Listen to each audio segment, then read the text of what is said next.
Subscribe to our YouTube channel and don't forget to press the bell icon to get all the latest updates.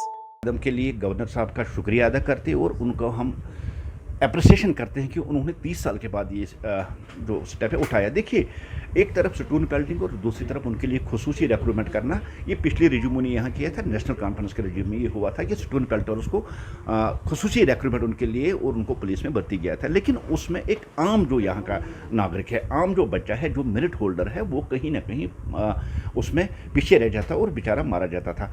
और हमेशा यहाँ एक trend सा बना था कि पहले स्टोन पेल्टिंग करो, चाहे गन उठाओ, और वो क्राइटेरिया बनता था, वो एक मेरिट बनता था, उन लोगों को यहाँ नौकरी मिलती थी। आज 30 साल के बाद देर से ही सही गवर्नर इंतजामिया ने बहुत एक स्टेप उठाया है।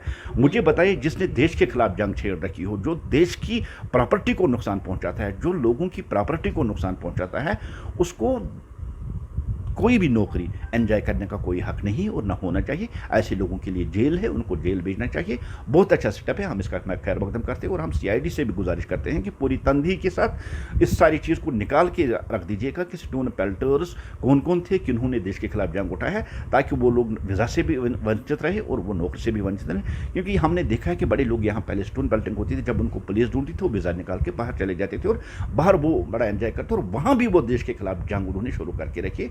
ऐसे लोगों के लिए जेल होनी चाहिए, सरकारी नौकरी नहीं होनी चाहिए। ऑर्डर तो हम कहेंगे गलत है, इन टोटलिटी ये ऑर्डर गलत है, क्योंकि कई बार सरकार ने चाहा है कि लोग मेन स्ट्रीम में आ जाएं। तो अगर कोई पत्थरबाज है, उसने कोई इतना बड़ा क्राइम नहीं किया है, तो छोटा मोटा एक स्टोन पेल्टर है, तो अगर मेन स्ट्रीम में लाना चाहते हैं तो आज आप उसके लिए सारे दरवाजे बंद कर रहे हैं। चाहे आप डोमेस्टिक लेवल पे नौकरी करना है, चाहे इंटरनेशनल लेवल पर करना चाहिए, उसका पासपोर्ट आप बंद करवा रहे हैं, उसकी वेरिफिकेशन नहीं होगी। तो उसके पास बड़े लिमिटेड मीन्स रहते हैं कि वो शायद कुछ ऐसा रास्ता अपनाएं जहाँ से उसको शायद पहले स्टोन पेल्टिंग से कहीं से पैसा आता वो वही करेगा। सो हमें सरकार को बड़ा लीनियंट लेना चाहिए, जो आज तक गवर्नमेंट ऑफ इंडिया की पॉलिसी रही भी है बहुत बार। इनफैक्ट अगर देखा जाए तो वाजपेयी जी की सरकार में भी कई बार सीज़ फायर हो गए और रिहेबिलिटेशन पॉलिसीज़ बनाई गई, यहाँ तक कि जो बॉर्डर से मिलिटेंट्स को लाया गया वापस और यहाँ रिहेबिलिटेट किया गया। तो ये उसके बरक्स पॉलिसी है जो शायद किसी के भी इंटरेस्ट में नहीं है। ये बहुत सी फैमिलीज़ होंगी, अगर आप उस पैमाने पे जाएंगे तो आप एक साथ ही हज़ारों लाखों लड़कों को इस दायरे में लाते हैं।